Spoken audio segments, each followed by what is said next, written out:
Hi guys, welcome to this channel. This reading is for collective. Your energy at this time, collective. Eyes like a sunrise, like a rainfall down the shore. And I wonder why you look at me that night. What are you thinking down behind? Don't tell me that it feels like love. I'm gonna take this moment till it lasts forever, forever. I'm gonna give my heart away to make this things together. 'Cause you're one good reason. You're the only girl that I need. When someone's beautiful that I have ever seen, I'm gonna take this night and make it evergreen. Touch. Ayan. Meron kang inaantay yung babalik sa'yo. Nag-overthink ka kasi hindi siya nagtitake ng action. Pero there's new beginning and this is your destiny or swerte mo, no? Magmi-meet kayong dalawa. Hayaan natin yung mga magmi-meet, yung magkikita, no? At nagmamahalan yan, for sure.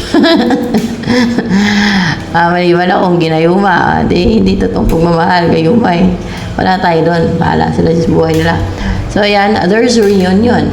Or, na magaganap, no? Reunion. More clarification with this Three of Cups.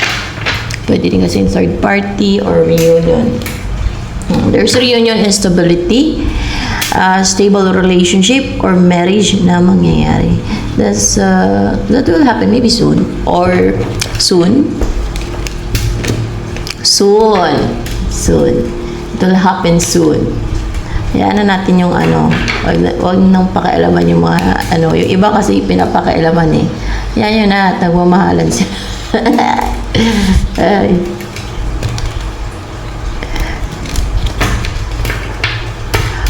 The Hermit in reverse. So, there's communication talaga. May na talaga. May lalabas na sa lunggaan niya. Dati ay aloof, no? Sa kanyang person, ngayon ay magkikita na silang dalawa.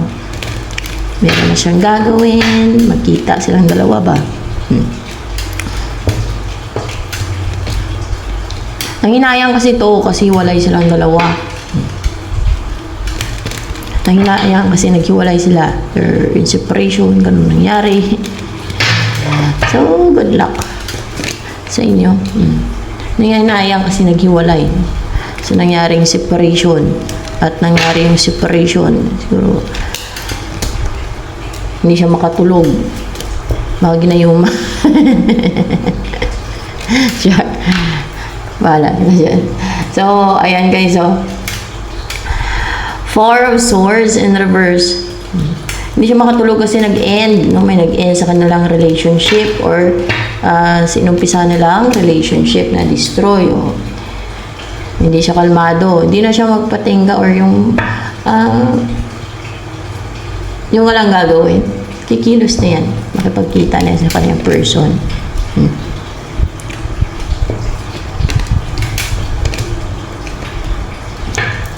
Walang strength ang alin ba itong walang strength dito?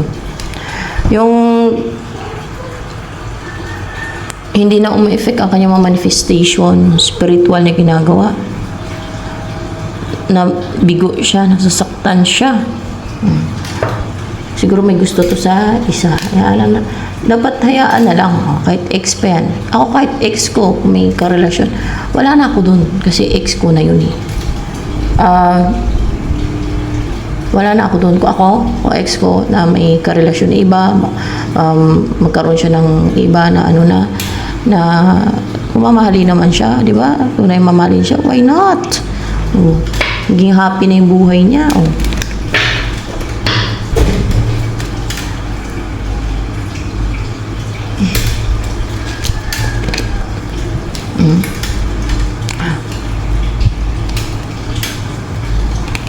ba't pipigilan? Hindi kasi ako ganun, na mamigil ng ano ng iba. Kahit minahal ko pa yan. Kahit ako, kahit ex ko. O kahit na wag lang yung ano ko, partner ko syempre. Baka may magawa pa ko na, ay, char. Hindi ko lang masabi.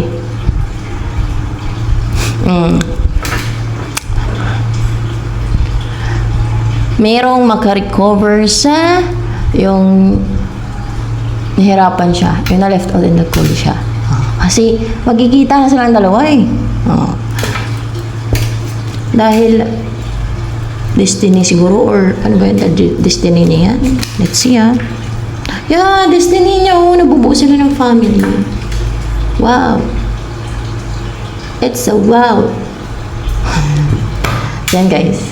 Ito na lang ang for collective reading.